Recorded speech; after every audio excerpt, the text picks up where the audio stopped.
দেখুন এখানে দুটো ফোন রেখেছি প্র্যাকটিক্যালি দেখাবো বলে, যাতে আপনি লাইভ পুরো ব্যাপারটা বুঝতে পারেন। তো দুটো ফোনের হোয়াটসঅ্যাপ আমি ওপেন করে নিলাম। ওপেন করার পর উপরে যে থ্রি ডট পয়েন্ট রয়েছে এখানে ক্লিক করলাম। ক্লিক করার পরে এখানেই প্রথম যে পার্থক্যটা আপনি চোখে পড়বে আপনার, এখানে দেখুন সেটিং লেখা আছে। এখানে এই রিড অলের পরে যে সেটিং, এটা কিন্তু আর খুঁজে পাওয়া যাচ্ছে না যদি আপনি প্লে স্টোরে গিয়ে আপডেট করে থাকেন। এবার সেক্ষেত্রে আপনার চিন্তা করার কিছু নেই, অপশানটা কিন্তু অন্য জায়গায় গিয়ে জুড়েছে। এখানে দেখুন, এখানে যেমন 4টে অপশান রয়েছে, নিচে এখানে দেখুন অপশান রয়েছে 5টা।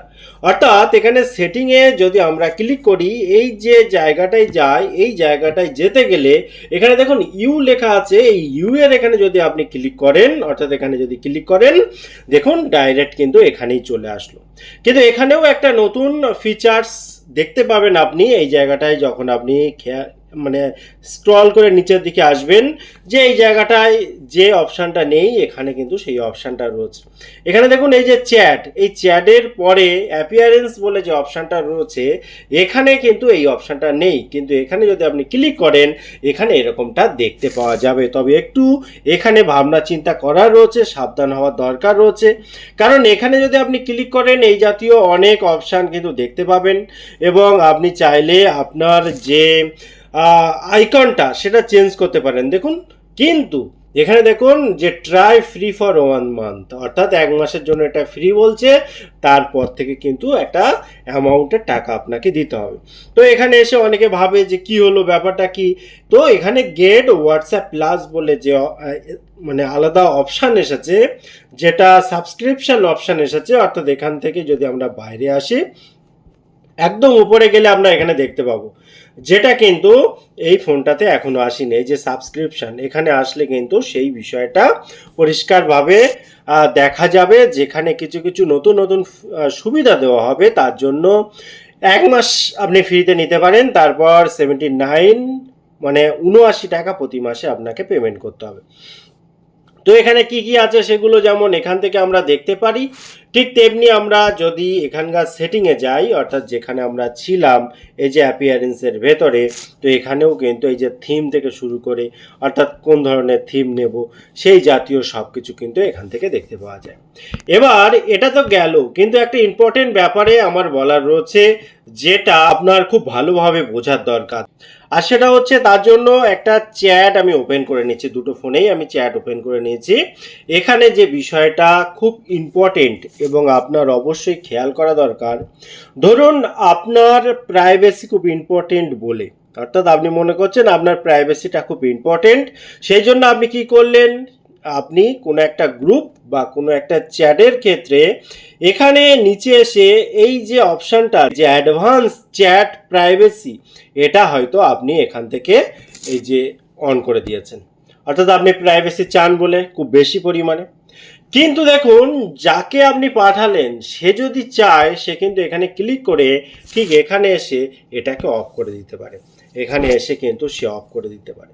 অর্থাৎ আপনি এখানে বন্ধ না করলেও সে কিন্তু বন্ধ করে দিল, কারণ তার অ্যাকাউন্টের সাথে এই প্রাইভেসিটা করেছিলেন। দেখুন এখানে কিন্তু সেই লেখাটা উঠেও গেল। এখন আপনার মনে প্রশ্ন উঠতে পারে যে আমি তো এটা অন করেছিলাম, অটোমেটিক অফ হলো কি করে? কি করে অফ হলো সেটা তো আপনি দেখে নিলেন। যদি আপনার মনে এই প্রশ্ন এর আগেও থেকে থাকে, তার উত্তর আপনি পেয়ে গেলেন। দ্বিতীয় কথা, এই ক্ষেত্রে আপনার একটা মাথায় প্রশ্ন আসে, তাহলে কি করবে এবার? দেখুন একটা কথা আপনি মনে রাখুন, যখন আপনি চেয়েছিলেন যে আপনার প্রাইভেসি স্ট্রং হোক, তো সেই জন্য আপনি চ্যাটটায় এই প্রাইভেসি সেটিংটা অন করেছিলেন। কিন্তু যার সাথে করেছিলেন সেই মানুষটি চাইছে না এটা অ্যাক্টিভ থাকুক অ্যাকাউন্টের সাথে। অর্থাৎ তিনি পুরো ব্যাপারটাকে সরল, সহজ এবং যা যা ফেসিলিটি এখান থেকে পাওয়া যায় সেটা নেওয়ার চেষ্টা করতে পারেন। এটা হতেই পারে, ম্যান টু ম্যান ভ্যারি করে। এক্ষেত্রে আপনার মাথায় রাখা দরকার, আপনাকেই সতর্ক হতে হবে। অর্থাৎ নেক্সট টাইমে এই ব্যক্তির সাথে যখন চ্যাট করবেন, তখন এটা মাথায় রাখবেন, এই ব্যক্তি কিন্তু আপনার যে প্রাইভেসি সেটাকে পছন্দ করছে না। অর্থাৎ আপনি যে এই সুবিধাগুলো নিতে চেয়েছিলেন, যে সহজে তার ফোনের গ্যালারিতে অটোমেটিক্যালি কোনো কিছু মিডিয়া যাবে না, বা মেটা ইআই দিয়ে কোনো কিছু করা যাবে না, বা এক্সপোর্ট করা যাবে না কোনো চ্যাট, সেটা কিন্তু এই ব্যক্তি পছন্দ করেনি। এটা আপনার মাথায় থাকা উচিত। সেই অনুসারে তার সাথে কথাবার্তা, তার সাথে চ্যাট করবেন, যাতে এমন কিছু পার্সোনাল ছবি, ভিডিও বা কিছু দিলেন, সেটা কিন্তু অটোমেটিক তার ফোনেই চলে যাবে। আপনি অন্য কিছু করতে পারবেন না। আপনার যে চ্যাট, সে কিন্তু চাইলে এক্সপোর্টও করতে পারে, অর্থাৎ একসাথে নিয়ে অন্য জায়গায় পাঠাতেও পারে। সেই বিষয়টা যাতে আপনার মাথায় থাকে, সেটা অবশ্যই মাথায় রাখুন। মাথায় নিয়েই তার সাথে চ্যাটটা করুন। এটা খুব ইম্পর্টেন্ট বলে আমি মনে করলাম, কারণ আগের দিন একটা ভিডিওতে আমি এই রিলেটেড ভিডিও বানিয়েছিলাম, একজন কমেন্ট করেছিলেন, তিনি এই সেটিংটা করেছিলেন, পরবর্তীকালে দেখছেন যে অফ হয়ে গেছে। তো সেই জন্য আমি এটাও কভার করলাম, যাতে আপনার বুঝতে অসুবিধা না হয় এবং এটা নিয়ে আপনি ভবিষ্যতে ভাবনা চিন্তা করতে পারেন তার সাথে কথা বলার সময়, চ্যাট করার সময়। টোটাল ইনফরমেশন কেমন লাগলো অবশ্যই কমেন্ট করতে ভুলবেন না। দেখা হয় পরবর্তী ভিডিওতে। ততক্ষণ ভালো থাকুন, সুস্থ থাকুন। Bye bye.